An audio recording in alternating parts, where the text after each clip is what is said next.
आज इस एक डायग्राम से आपको कंप्लीट एक्सेलरेशन समझ में आ जाएगा और मेरी गारंटी है कि इसके बाद आपको एक्सेलरेशन तो कभी रिवाइज करने की ज़रूरत नहीं पड़ेगी।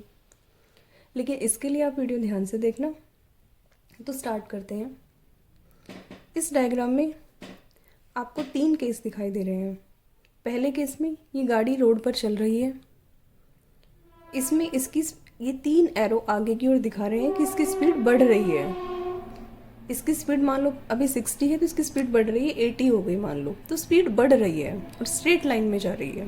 दूसरा केस दिखाता है, ये एरो ऐसे दिखा रहे हैं कि या तो ब्रेक लगे हैं, गाड़ी ब्रेक लगे हैं, या फिर स्पीड कम हो रही है, ये जा रही है आगे की तरफ। इसमें दिखाया गया है कि ये गाड़ी सेम स्पीड से जा रही है बट टर्न ले रही है। ये स्ट्रेट जा रही थी, ये रोड इधर जा रहा है तो ये मुड़ रही है इस तरफ।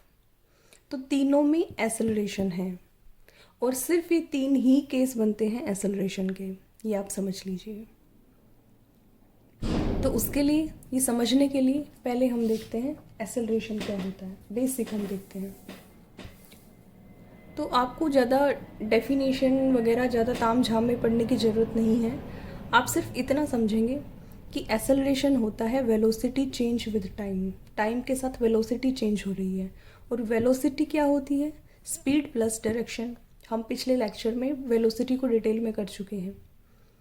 तो वेलोसिटी हम बता चुके हैं कि स्पीड प्लस डायरेक्शन। अब देखिए, acceleration is equal to velocity change and velocity होती है स्पीड प्लस डायरेक्शन। तो इनडायरेक्टली एक्सेलरेशन क्या हुआ? एक्सेलरेशन होता है वेलोसिटी में चेंज, यानी कि स्पीड में चेंज या फिर डायरेक्शन में चेंज, है ना? क्योंकि वेलोसिटी सिर्फ स्पीड प्लस डायरेक्शन से बनी है और इसमें चेंज करना है तो ये तो स्पीड चेंज हो रही है या डायरेक्शन चेंज हो रही है या फिर दोनों चेंज हो रही हैं। यही एक्सेलरेशन है, या तो स्पीड चेंज या फिर डायरेक्शन चेंज या फिर दोनों चेंज, स्पीड भी चेंज डायरेक्शन भी चेंज, तो एक्सेलरेशन होगा। बस ये 3 केस बनते हैं और ये 3 केस ही मैंने इस डायग्राम में दिखाई दिए। फर्स्ट केस क्या था? Speed change. तो स्पीड चेंज हो रही है, बढ़ रही है, घट रही है, ये फर्स्ट केस है दोनों। इसमें स्पीड बढ़ रही है, इसमें स्पीड कम हो रही है, तो स्पीड चेंज हो रही है दोनों में, तो एक्सेलरेशन है दोनों में। इसमें स्पीड सेम है बट टर्न ले रहा है, डायरेक्शन चेंज हुई है। जब तक स्ट्रेट है तब तक तो डायरेक्शन चेंज नहीं होगी, लेकिन जैसे ही टर्न लिया, लेफ्ट राइट नॉर्थ साउथ, जैसे भी आगे पीछे जैसे भी उसने टर्न लिया, तो जैसे ही उसने डायरेक्शन चेंज करी तो एक्सेलरेशन हो जाएगा। बस यही एक्सेलरेशन था।